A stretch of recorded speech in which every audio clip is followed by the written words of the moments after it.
This is the Sleeper Hold Podcast.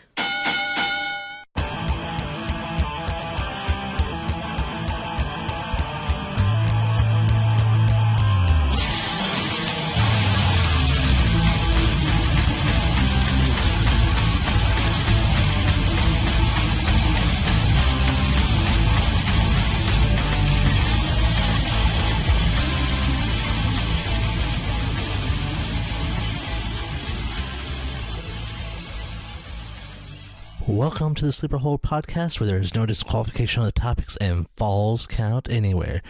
I am your host, Priest, and today we are continuing on with the Women in Wrestling series as we talk about one of the women who has been well established in the WWE and is still talked about to this day. But before we get on to that, just to let you guys a little heads up, Tables, Ladders, and Chairs is right around the corner for the WWE, and I have something special planned for you guys on Saturday night. So keep your ears open and keep checking out the website around Saturday night, same time as right now. Now then, if you are talking about the 3-time WWE Babe of the Year, the Diva of the Decade, once Hardcore Champion, and 7 times the WWE Women's Champion, there is only one woman that can fit the bill. That woman is also the only person who can promise you personal Stratusfaction. Hailing from Toronto, Canada, she is Trish Stratus. Before wrestling became her life career, Trish Stratus was a fitness model after being found by a publisher of Muscle Mag International. Her modeling career helped the World Wrestling Federation find Trish and sign her to a multi-year contract while being trained by Ron Hutchinson. Debuting on March 19th, 2000, Trish started out as a heel while scouting for Test and Prince Albert and soon forming the team TNA. Her first major bump in the ring was by being put through a table by Bubba Ray Dudley. Around this time, Trish also began to manage Val Venis during his heel turn. Under Trish's management, Val became the WWE Intercontinental Champion, but as soon as he dropped the title, he also lost the girl. On June 22nd, Trish had her in-ring debut in a tag team match with TNA against the Hardy Boys and Lita. This developed a lasting feud between Stratus and Lita. The feud carried to an Indian strap match on July 24th's episode of Raw. For those who don't know, a strap match is when two wrestlers are having one of their arms, usually their dominant arm, tied to a strap or chain of some sort, so the wrestlers cannot escape from each other while the strap is also considered a legal weapon. During this match, Trish won with the assist of Stephanie McMahon, and at various occasions Trish had unsuccessfully attempted to take the Women's Championship, and when TNA disbanded, so did Trish's association with either man. During early 2001, Trish became involved with the boss, Vince McMahon, while Vince's wife Linda was being institutionalized after Vince demanded for a divorce. The relationship between Vince and Trish enraged the billion-dollar princess Stephanie McMahon, and at No Way Out pay-per-view on February 25th, the princess and the mistress squared off, with Stephanie winning after an assist by William Regal. This then led to a tag team match of Vince and Trish against Stephanie and William. Vince turned on Trish, leaving her to the mercy of the Regal cutter and Stephanie dumping sewage on top of Trish. Vince then told Trish that he was only using her as a toy and had grown tired of playing with her. From there, Vince continued to degrade and belittle and just humiliate Trish in any way possible. But this actually came to an end at WrestleMania 17. See, Vince was facing off against his son Shane McMahon, and Trish came in and gave Vince a powerful smack across the face, which instantly turned her into a babyface with the fans. So after her face turn, Trish teamed up with her once rival Lita to face off against Stacy Keibler and Tori Wilson during the WCW and ECW's Invasion, and even at the Invasion pay-per-view as well. With her ankle being injured, Trish ended up on the shelf for about 3 months. She returned that fall at the Survivor Series and won her first WWF Women's Championship during a six-pack challenge. A feud developed between Trish and Jazz, where Trish held the title through the Royal Rumble, but then she ended up dropping the belt to Jazz 2 weeks later on Raw. Trish's focus was on reclaiming her title for several months, including a triple threat match against Lita and Jazz at WrestleMania 18, where Jazz retained the title during this major event. Now, while pursuing for the women's title, Trish actually won the WWE Hardcore title after defeating Crash Holly on May 6th with an assist from Bubba Ray Dudley using a trash can over the head of Holly. Now, see, during this time, though, the Hardcore title had a 24/7 rule in effect, and that actually caused Trish to lose the title shortly after to Steven Richards. A week later, though, Trish was put in a match with her and Bubba Ray Dudley teaming up against Steven Richards and Jazz, and there was a special stipulation on this match. If Trish pinned Jazz, the Women's Championship would change ownership. And with landing the Stratusfaction, Trish regained her Women's Championship before being moved over to the Raw brand after the WWF brand extension and the draft. On June 23rd, Trish lost her title to Molly Holly at the King of the Ring pay-per-view. The two continued their feud for the following 3 months until Trish regained her title at the Unforgiven pay-per-view. During this time, Trish was also having a huge feud against the new diva, Victoria. And according to Victoria, Trish had betrayed her when they were both working as fitness models. Now, during a Hardcore match of Survivor Series, Victoria took the title from Trish in what has been regarded as one of the best women's matches in the WWE. Later on, Trish teamed up with Jazz to go against Victoria and Steven Richards, only to have Jazz turn around and walk out on Trish. So, coming to her aid, Jeff Hardy stopped an assault by Victoria and Richards that followed with a deep kiss to Trish Stratus, and the two became a couple. They would compete in intergender tag matches, come to assist each other in singles matches, and show a romance along in the backstage. However, this did end once Jeff was released in April, and the romance just dissipated away before it could even truly develop. Here at the Sleeper Hold Podcast, we strongly believe in helping others.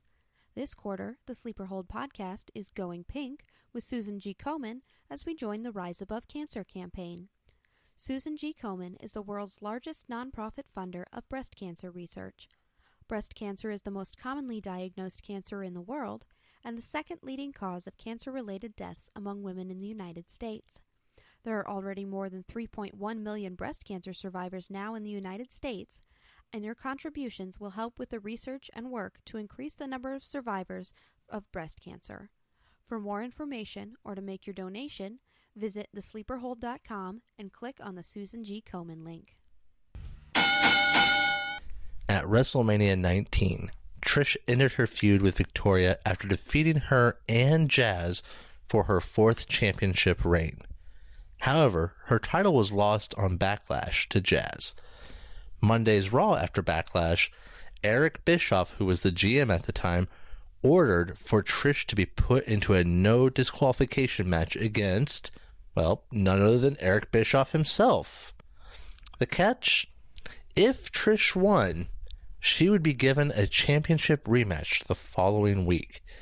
But if Eric Bischoff won, he got to spend the night intimately with Trish Stratus. Eric did win the match, but when he was all excited about cashing in on the stipulation, Linda McMahon confronted Eric and nullified the stipulation. Trish then teamed up with Gail Kim for a brief moment before Gail Kim turned her back on Trish to team up with Molly Holly. And it seemed like no matter who Trish tried to have team up with her, it appears she couldn't take out the team of Gail Kim and Molly Holly. It wasn't until she teamed up with her once rival Lita did she start to turn the pace against Gail and Molly. And speaking of Trish and Lita, here's a funny story about the team that I mentioned before, but I absolutely feel it deserves to be told again. See, Trish began to build a romance with Chris Jericho, Y2J, while Lita was kind of developing one with Christian. And after a intergender match between the two teams, Trish overheard Chris Jericho talking to Christian about who would be able to sleep with the respective woman first. A week later, the women confronted the men about their actions, which led to a feud and a Battle of the Sexes match at Armageddon. Well, the men won. And even after this, though, Trish kind of began to develop feelings for Jericho, while Christian pretended to turn face as well, but it was really only a ploy by Eric Bischoff's orders to attack Trish Stratus. This built into a huge feud between Christian and Jericho, with Jericho defending Trish's honor. At WrestleMania 20, the real veil was finally removed, though, as Trish betrayed Jericho and claimed Christian to be a real man, while Jericho was nothing more than a lovesick puppy. For several months, the duo teamed up against Jericho and even had a handicap match at the Backlash pay-per-view, and later on, they added the problem solver, Tyson Tomko, to their ranks.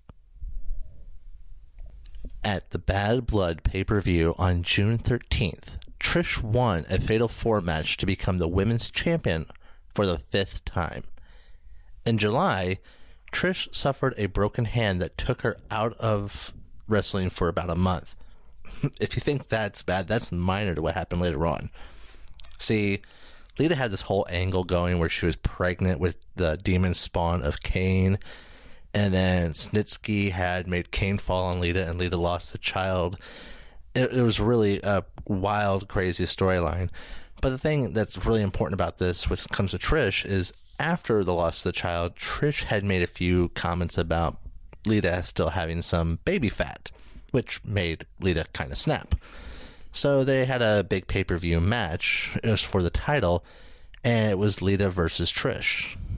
Lita was out for blood. Let's be honest here. If you were to watch that, you could tell she was out for blood. She didn't care about the belt, and blood she got. Lita ended up causing Trish to have a broken nose during the match. So even though Trish retained the title, Lita got the last laugh on that one, as it took even more time for Trish to recover. Granted, she came back the following night on Raw with a mask to help her breathe easier, but it's a broken nose. It's going to take time to heal. Lita got another shot at Trish's title on December 6th during the match of Raw, which actually was the main event. That's right.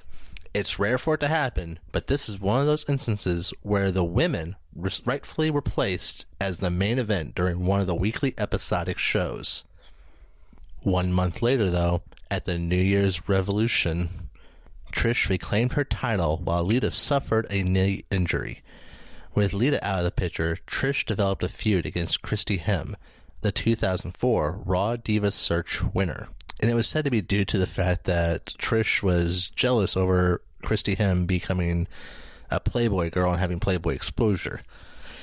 Trish attacked Hemme and used spray paint to write along Hemme's back, which I'm not going to repeat the word because we're trying to keep this PG. Christy then challenged Trish and revealed that she was being trained by Lita the entire time. At WrestleMania 21, where Trish retained her title, she also then, had a little bit of stuff to kind of tauntily say about Lita and whatnot. It wasn't really said too much out loud, but you kind of got the picture. And it was the Monday after, which was the big part, because she demanded a rematch against Christy. Not Christy demanding a rematch to Trish, but Trish demanding Christy.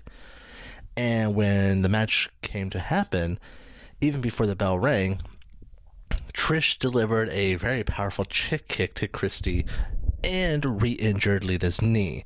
Kind of going back to the whole heel thing there, if you ask me.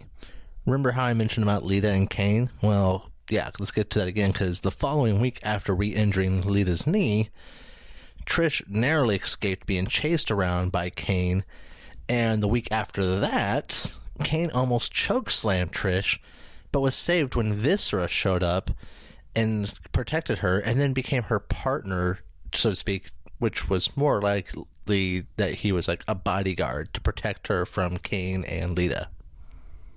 So at Backlash, Viscera had a match against Kane and was promised an intimate night with Trish if he successfully defeated Kane. Viscera ended up losing the match, and Trish laid it on thick how she was disgusted with him and she was never planning to go through with her promise. In response, Viscera pretty much retaliated against Trish, knocked her down, and did a huge big splash in the middle of the ring. What I'm basically saying is that he ran from the rope back to the center and jumped up and splashed belly to belly.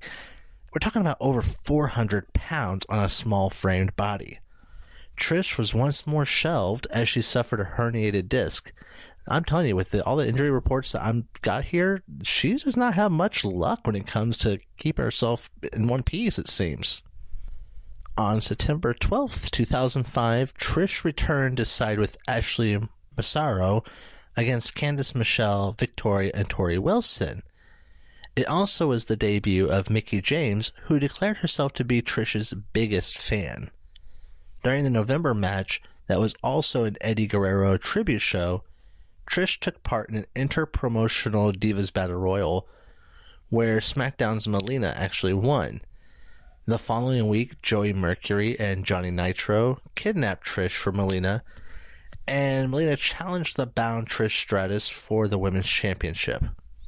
So at Survivor Series, the two fought, and Trish retained her championship. And Trish and Mickie continued to be a team, while Mickie seemed to continue her obsession over Trish. And on December 26th, Mickie kissed Trish under some mistletoe, causing Trish to flee out of shock. 'Tis the season.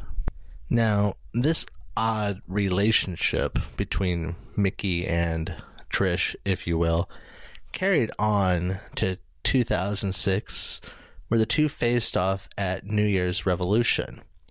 Trish Stratus won against Mickie James, and Mickie remained obsessed over the women's champion.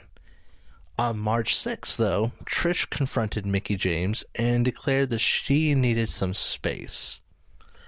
On March 18th, the two reunited to defeat Candice Michelle and Victoria, but after the match, Mickie turned on Trish and attacked her, leading to a WrestleMania 22 match where Mickie James won the WWE Women's Championship, ending Trish's 448-day reign.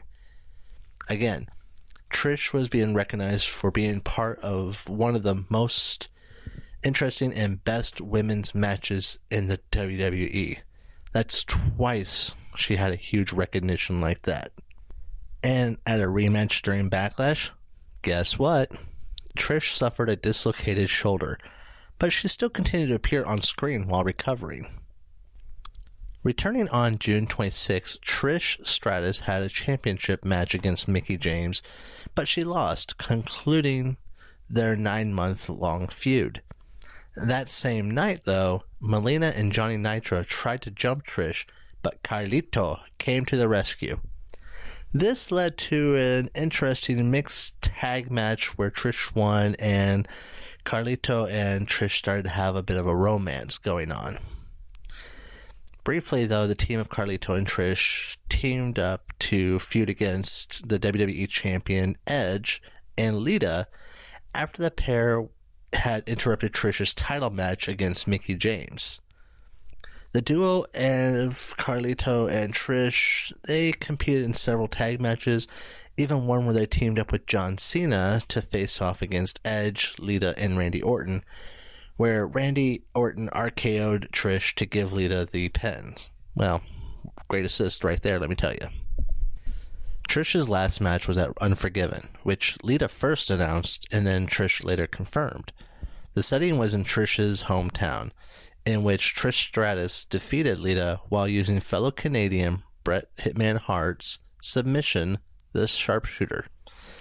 Trish gained her 7th Women's Championship, making her the woman with the most titles in WWE history. So, Again, another great mark on the history books and recognition. Following this title win, Trish formally retired as a champion. And it was on January 28th of 2013. It was announced that Trish was going to be inducted into the 2013 Hall of Fame, which also made her the youngest inductee in the WWE history. So another big benchmark for Trish. Trish chose for Stephanie McMahon to induct her into the Hall of Fame. Again, you got to remember, those two had a bit of a rivalry in the past, so it's kind of a bittersweet thing there. And this followed also with Trish being the woman to induct her other greatest rival, Lita, into the WWE Hall of Fame in 2014. Okay, boys and girls, that does it for today. Hopefully you all got enough Stratusfaction in your system. And just remember, we still have some more to go before the year is over. I'm looking forward to sharing it with you guys. We also, as I said before, have TLC right around the corner this Sunday. Make sure you keep your eye out for it. And on Saturday, around this same time, I will have up for you guys a special that involves the predictions for tables, ladders, and chairs. Oh my. Y'all take it easy. Definitely keep yourself safe in this weather. And I will be seeing you guys next week. Take care. Thank you for listening to the Sleeper Hold podcast. Don't forget to visit our website at thesleeperhold.com to comment on episodes, read our blog, find information about our quarterly charity, and more. See you next week.